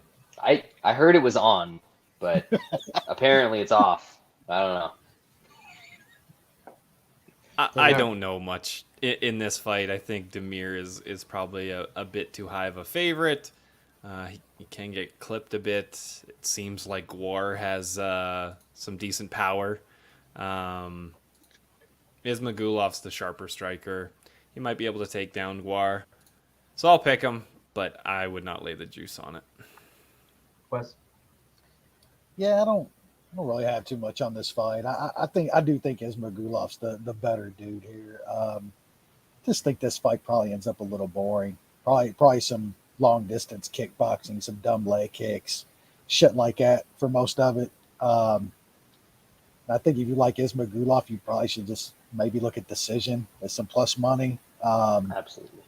But I don't know. I'll probably pass. His decision's around plus 140, so it's not a bad number, but it's probably a pass for me. I'll pick Ismagulov, though. I think he's the better, slightly better guy here. Brad? Fuck Damir Ismagulov. This guy is so boring. He is. So incredibly what boring. Malcolm is on the mat, Ismagulov is on the feet. Just nothing. Yeah. I don't know if John Fitch got around in Russia or something, but this dude is probably his spawn, just doing nothing, holding dudes up against the cage. He sucks. I'll bet against a guy like this pretty much every time. I can get plus 150 on Kutateladze. This dude, he swings some hammers. He won. He looked good against. He won a decision against Amrod. I know he's had a long layoff since then, so that's a little bit concerning. Yeah. But man, fuck Ismagulov. Like, this dude is so boring. I will take a bet just to hope that he loses, and then if I lose the bet, I'm gonna hate him even more and bet more against him the next time at probably a better price. I'm glad the real Brad's back, and not pulling that stunt like he was betting on Malcolm and cheering for all that boringness last week. No, hey, you get me a big enough. You get me a big enough number, and I will change my tune like a fucking fiddle. All right. Brian commented, "Why are we doing the NBA Finals during the show, or doing the show during the NBA Finals?" I agree. I've had it on my second computer, watching it the whole time. I'm watching it right now, and I believe it's Brad's fault. I think, is that right? I mean, the Warriors Nobody are said like Tuesday. balls deep. Nobody said Tuesday. Tuesday was so long ago. I don't remember what happened on Tuesday. I'm barely surviving over here, Brad. It is tough sledding over here. It's hard. It's hard. Maybe it's Tuesday hard. next week. It's hard playing golf in 95 degrees, man. Like, I haven't played golf since Sunday. Dang. I know. White people It's a problems. rough life. Yeah. It's a long time. I don't know how you deal with it. No, I was on calls all day, but I did watch golf while I was on calls and work and stuff for 12 hours today. I mean, Is Rory going to get it for us again? why he was over there on a video call, because he had to be beaten off at every fucking shank that Phil had today. Every time Phil fucking bogey went over, like, yeah. Did you see the 4-jack from he had 8 feet for birdie and made double?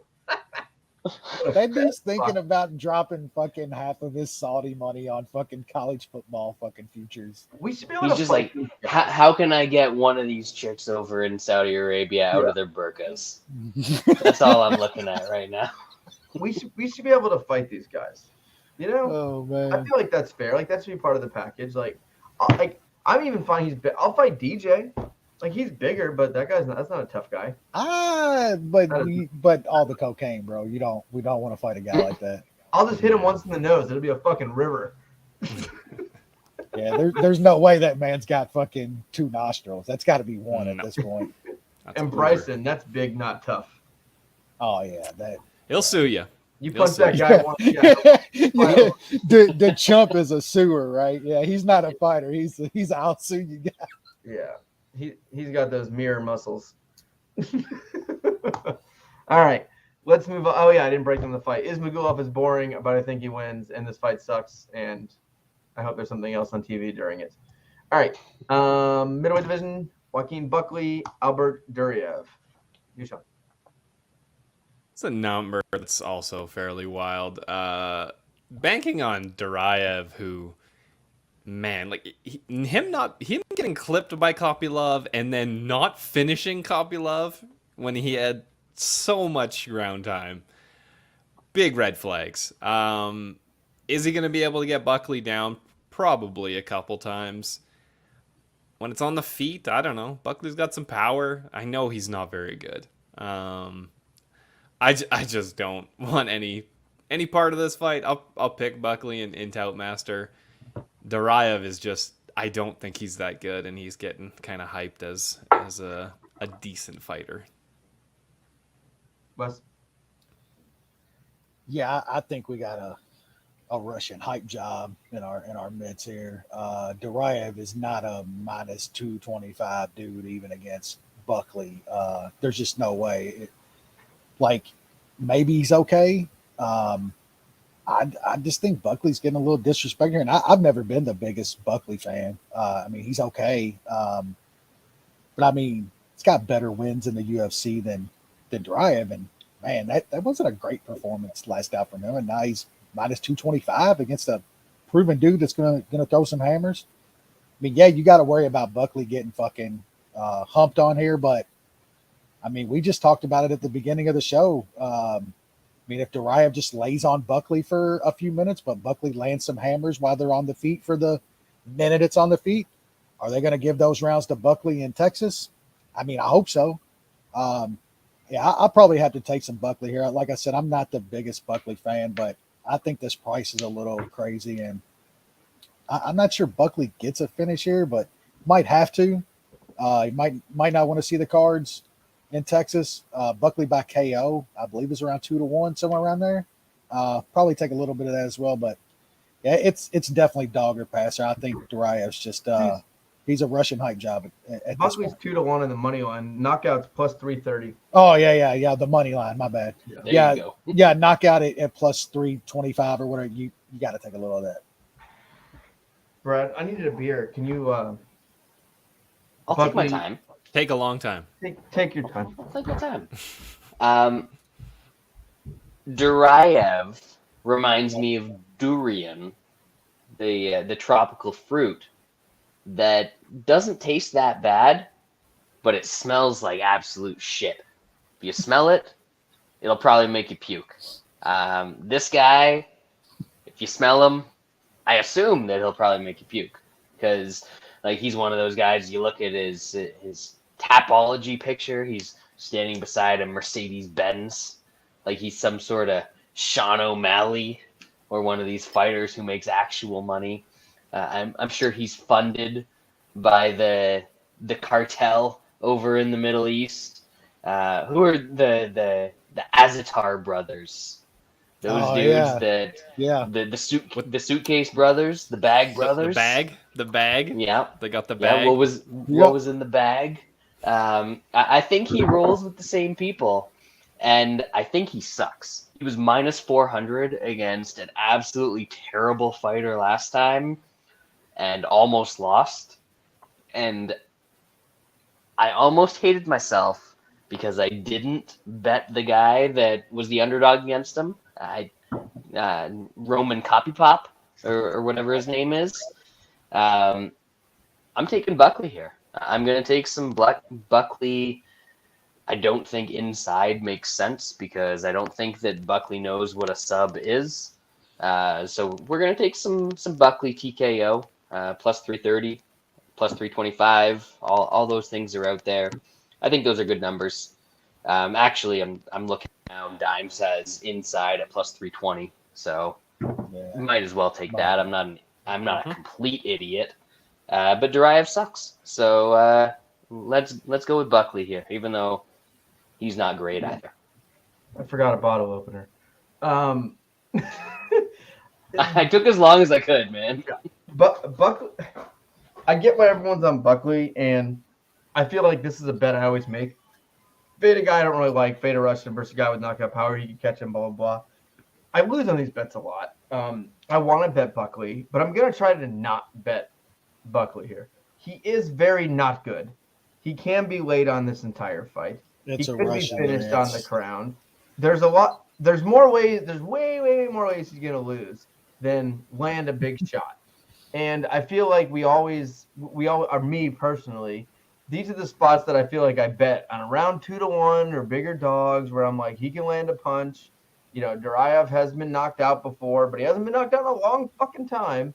So I don't know. I feel like I should stay away and that he's going to get laid on. So I am going to be passing this one.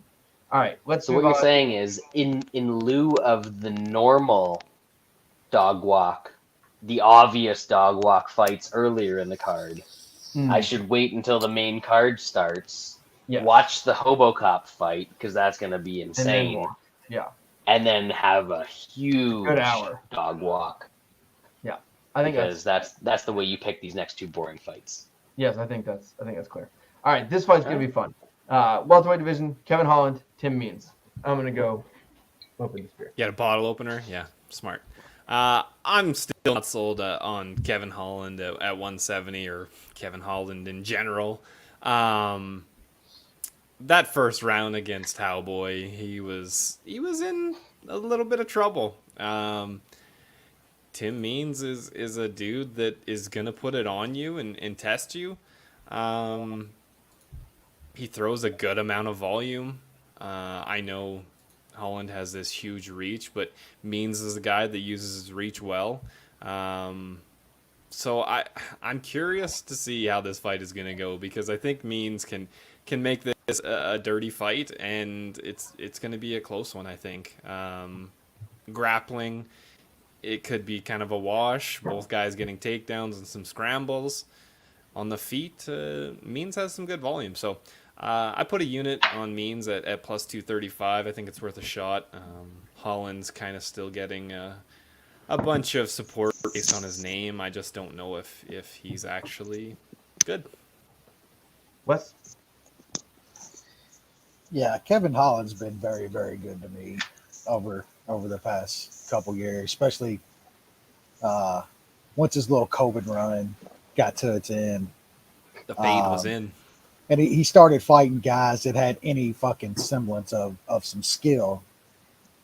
We saw that Kevin Holland's still really not that good, man. He's got a great frame. He's got the reach. He's got the fucking fight IQ of a fucking urinal cake. I think that Tim Means is the complete opposite of Cowboy. Like, he's going to get Holland in a spot, and he ain't going to stop.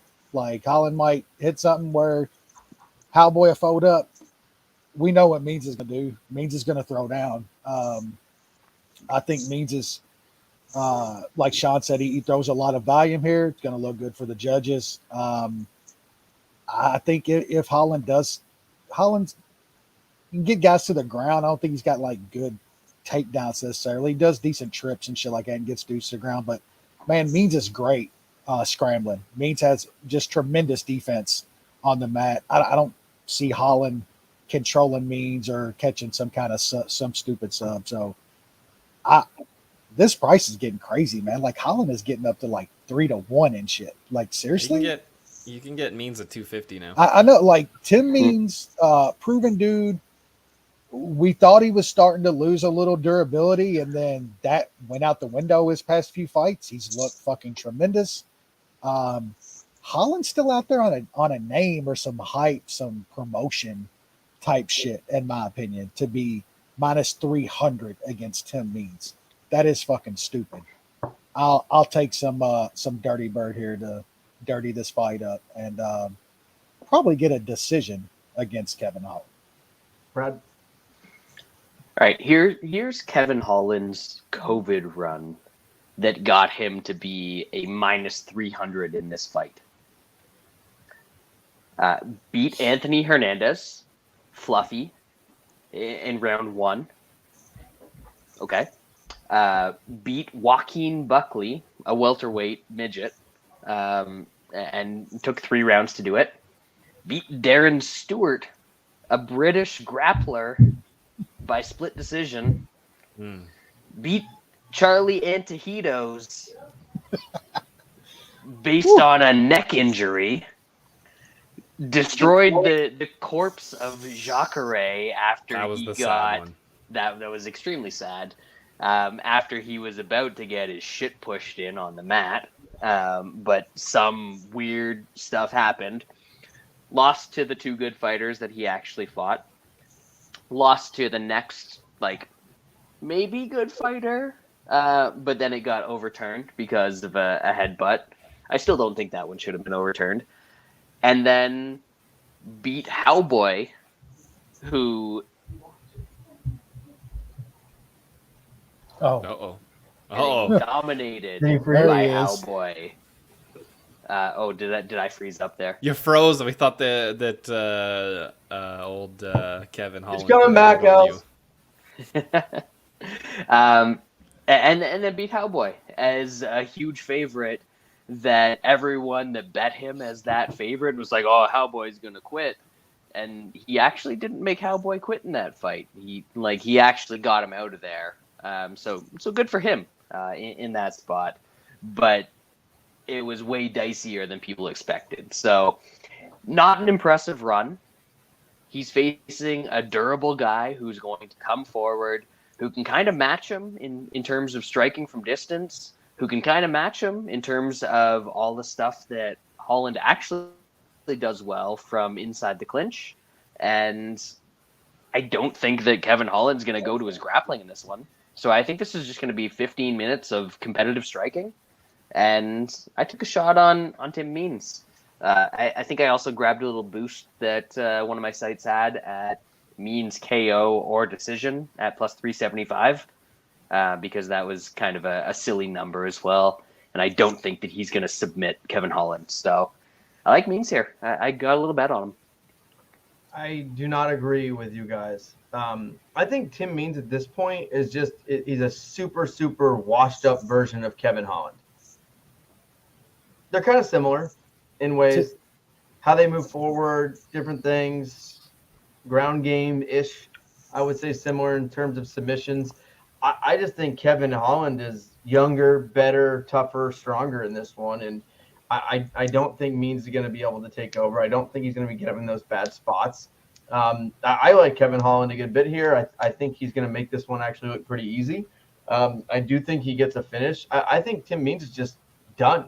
I think he's done at this point. I know he's won a few fights in a row against not so great people, but he's getting close to 40. And I think Kevin Holland's going to make this one look pretty easy. So I do like Kevin Holland, and I will be betting him in a parlay. All right, flyweight division. Donald Cerrone, Joey fucking Lauzon. Sean. Yeah, we already broke this one down, so I'll keep it short. Oh, yeah, we can just stay to pick. Lauzon inside the distance, plus 305. I got a unit on that. Everything is pointing to Cowboy being in rough shape. This is cutting down to 155 again. I guess he got food poisoning last time. He's not really training. There's just lots of red flags. I know Joey fucking Lauzon is kind of sketchy at best at this point in his career, but the dude can put it on you. So I think he can get Cowboy out of there. Wes. Yeah, one dude. They're both getting washed. Like, let's not kid ourselves. Worse.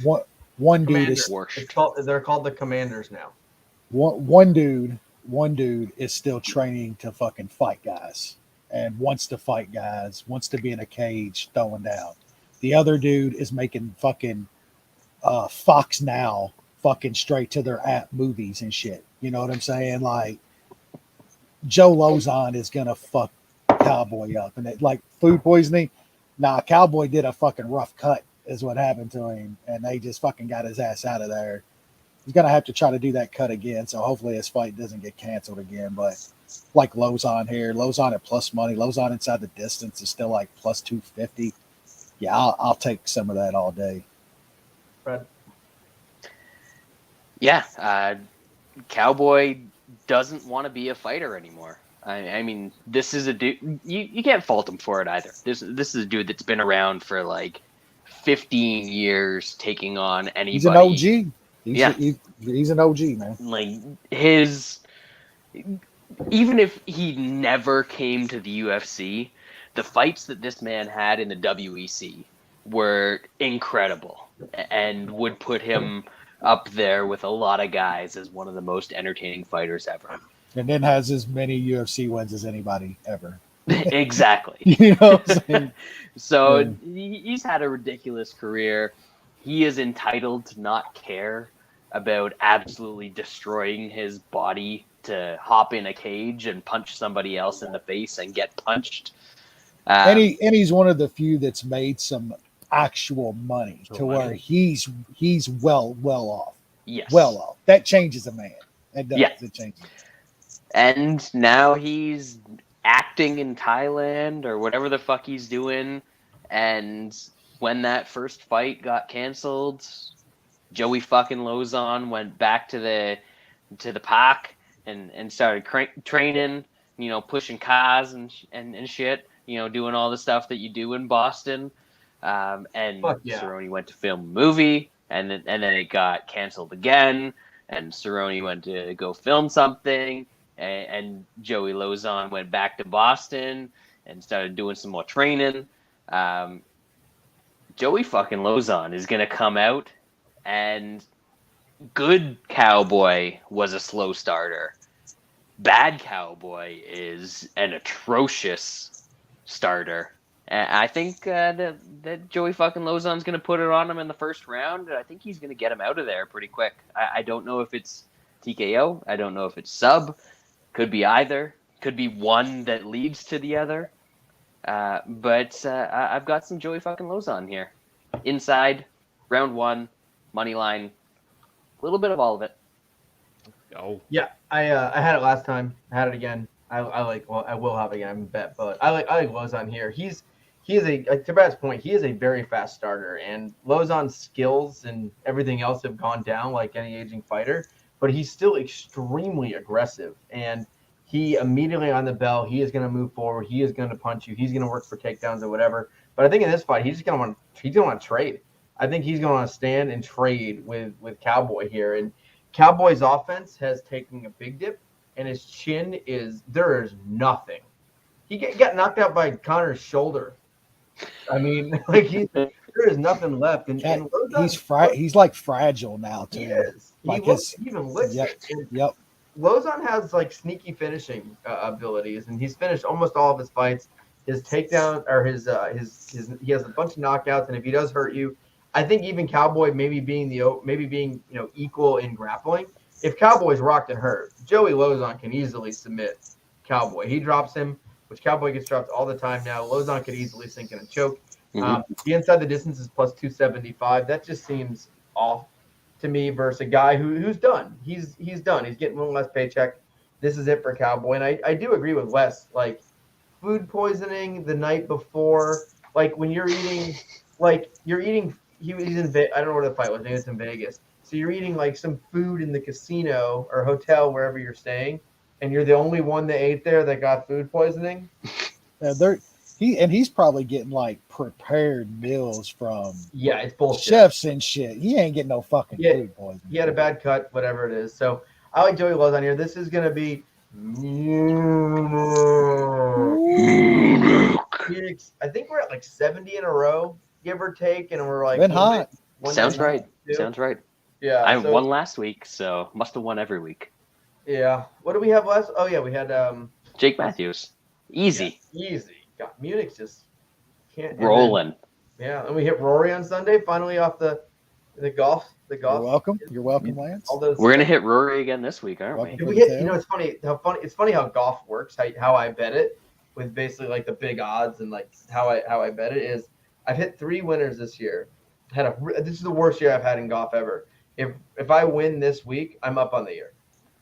That's how I bet MMA, Lance. Yeah. And what have I had? I think I've had 10 or 12 second place finishes this year, literally. Yeah. So, couple. That's how my cars have gone. I've been shit on trucks this year, and then last week me and Coach hit a 15-1. There you go. Hit it big, and that puts you right back up there. Rory is definitely going to be. Got Rory too. That was nice. I finally told Lance, and Lance won. I still thought he was going to blow it.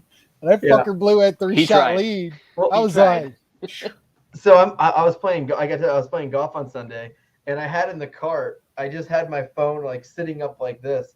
So I literally like hit a shot, go to the cart, drive, watching the golf, run out, hit a shot, go watch the golf, and we basically finished around the same time. Like I finished up, I got in the car, and then I watched 18 on the way home. So nice. It was good timing. All right, let's now move on to the main event of the evening. And I will say this card, top to bottom, for the most part, this is just great.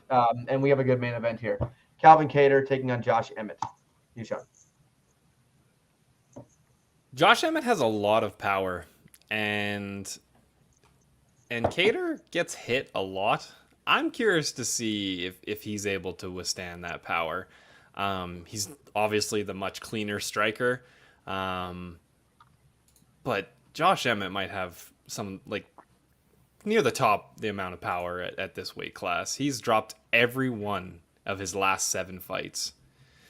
That's pretty good power at 145. I'm still curious at how Kattar reacts, because he took a fucking life-changing beating against Max, and I know he looked okay he looked good against Giga. I think that was kind of more the matchup, and we all kind of thought that Giga was a bit of a fraud. And in that fight, he was able also to kind of use his takedowns to switch it up. He's not going to be able to take down Josh Emmett.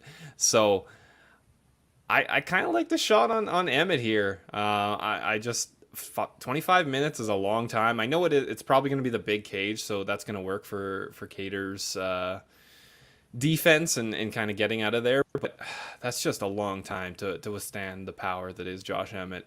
So I took a shot on Emmett, plus 200, a unit and a half. I also threw a half unit on Emmett by TKO at plus 420. Kattar's never been finished by strikes. Emmett might be the guy to do it. I also put a unit on doesn't go, because I think if Emmett doesn't get him out of there in the middle rounds, I think Kattar's gonna volume up on him and might be able to take him out late. So lots of action. Your boy Calvin Kattar. Yeah, look, Emmett does have legitimate power.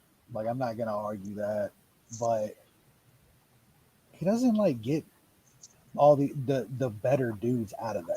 Like he does hurt them, but the only guys he's gotten out of there is Bektic, who is a worse bum, Michael Johnson, who everybody gets out of there, and old ass Ricardo Lamas. Like, those are the only dudes. He has fought some durable guys. Like, nobody really finished. And he couldn't get them out of there.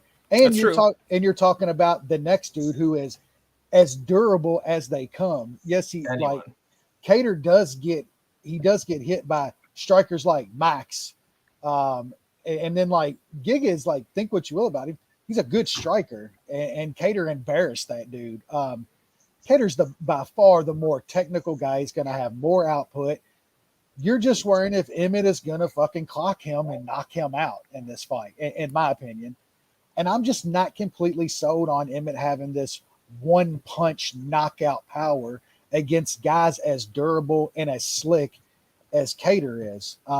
He's going to have to prove that to me. I like Kattar in this fight. I get taking the big price on Emmett KO. Like, you gotta believe that he's got that one punch knockout power, because I think he's going to need it against Kattar, like legitimate one punch knockout. I just haven't seen it against anybody that's got any kind of chin and is a decent boxer.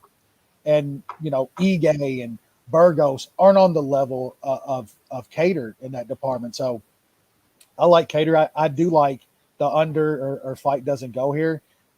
If Emmett wins, he's probably going to have to get a KO within the first few rounds, because the longer this fight goes, I think it's going to be Kattar inflicting damage.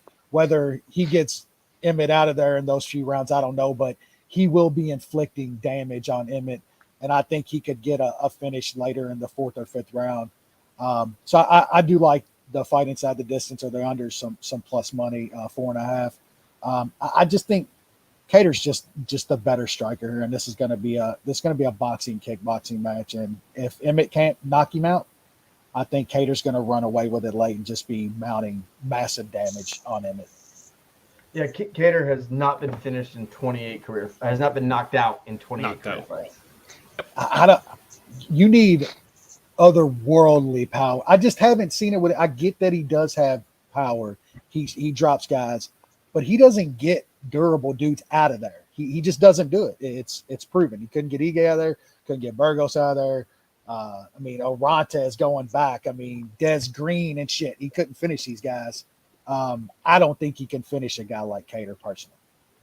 Brad? Yeah, I don't have any bets on this fight right now, but I'm leaning much more heavily towards Calvin Kattar in this one. I know that Emmett has all the knockdowns and all of that. I think a lot of those come from the fact that he throws kind of wild hooks, and he ends up hitting guys on the temples and like those weird equilibrium shots. I think a lot of the knockdowns add up to that, more than him actually really hurting guys and getting them close to finishes. Because if you knock guys down that many times, you should be able to put them away more than he does. So I don't think it's a huge power thing. I think that Kattar's going to be ready for that. I think that even if he does get clipped once or twice early in the fight, that overall he's going to be the one landing way more volume, way cleaner strikes. I kind of think that Kattar's going to run away with this one. I see the points handicap, the minus 5.5 in this one is basically even money. The unanimous decision prop is plus 210 was the last time I looked. I don't think that Kattar's going to get Emmett out of there because he's not a huge hitter himself. So I think that Kattar's going to start off. It might be a little bit shaky. And then I think he's going to cruise to a unanimous decision in this one. So he looked great last time out after that Holloway beating. I think that he's going to look pretty damn good this time out. I don't think that Emmett's the type of guy that's going to be like, hey, now I'm going to resort to my wrestling. Because he hasn't done it for the rest of his fucking career, so why would he do it now? So I think that Kattar's there. It's going to be 25 minutes of kickboxing, and Kattar's going to get the better of it because he's simply better. Yeah, I like Calvin Kattar a good bit here. I've never been as big of a fan of Calvin Kattar as say Wes, but he does have some of the purest boxing we've seen. His defensively, he could be a little better, but I do not think Emmett's the guy I don't know if anyone's the guy at this point. Kattar's going to get to the point where he can't take those shots. Like the shots versus Max and some other fights, he's going to get to a point where he cannot take those shots. Like, I don't care who you are. Like, look at Frankie Edgar, right? Like, you couldn't put that guy away with a sledgehammer. Now you can put him away with a Q-tip. Like, you get to a point where that chin goes. I don't think Calvin Kattar's there. I thought he looked absolutely incredible in his last fight. I think Emmett's inactivity has really fucked him over these last few years. Just with, he gets some big wins. Yeah, injury. Injury, yeah, but just in general, like being inactive. Yeah, oh yeah, I know. And like a bad knee injury too. It's like not good. Yeah. Wait, especially for a dude that throws power like he does. Is being ugly an injury? I mean, when you live in like a lagoon inside of a cave, it's got like its own kind of healing powers and shit. Yeah. I mean, he's getting up there. I just looked. He's 7 days older than me. So he's pretty old. Rough. He's pretty old man. Yeah. And same hairline too. He's getting up there. And I know, Kattar's 34 now, but he looks good. He looks better than ever. I think he's in his prime right now. And I just don't see this being a very competitive fight. I think Emmett's only chance, even the big knockouts he got, like the Michael Johnson one, other ones, usually he's getting his fucking ass kicked, and then he gets the late finish. That is just not going to happen versus Calvin Kattar. I'm sorry. That is not the game that works there. So I do like Calvin Kattar. I think it's playable. I like some big dogs here, like on this card, but there's a lot of favorites. There's a good 4 or 5 favorites I feel pretty confident about. Last week, I thought it was going to be dog heavy, and it didn't go well. I'm hoping this week's a little different. Yeah, I feel pretty confident. I'm going to have at least 2 money line parlays this card, because I always do. I'm either underdog props or like two fight money line parlays. Like, I'm very boring with kind of how I bet MMA, but I like some favorites in this card. I think Calvin Kattar is extremely safe in terms of a parlay, and I think a lot of the guys who I would say are like very, very, very confident, they're all under 3-1 this week. A lot of the guys I really like to put in parlay pieces, and I'd say Calvin Kattar is probably the most confident out of all those. Really like Calvin here. I'm not sure if he gets a finish. Emmett's a pretty durable guy himself. He does gas, but he does survive. And Calvin Kattar doesn't exactly have these life-changing powers. So I kind of see this playing out almost a little bit like the Giga fight, where Kattar's just working him, and then wins a pretty wide decision. So I do like Calvin Kattar, and we'll have him in a parlay. So that'll do it for this week's card. Great card this weekend. Really excited. Wes, I hope you have a great first Father's Day. I know it's the first one, so I know that's special for you. So really excited if you get to do that. Hopefully we have a good finish with fights, U.S. Open, all that good stuff. So we thank you guys for listening, and we will be back next week.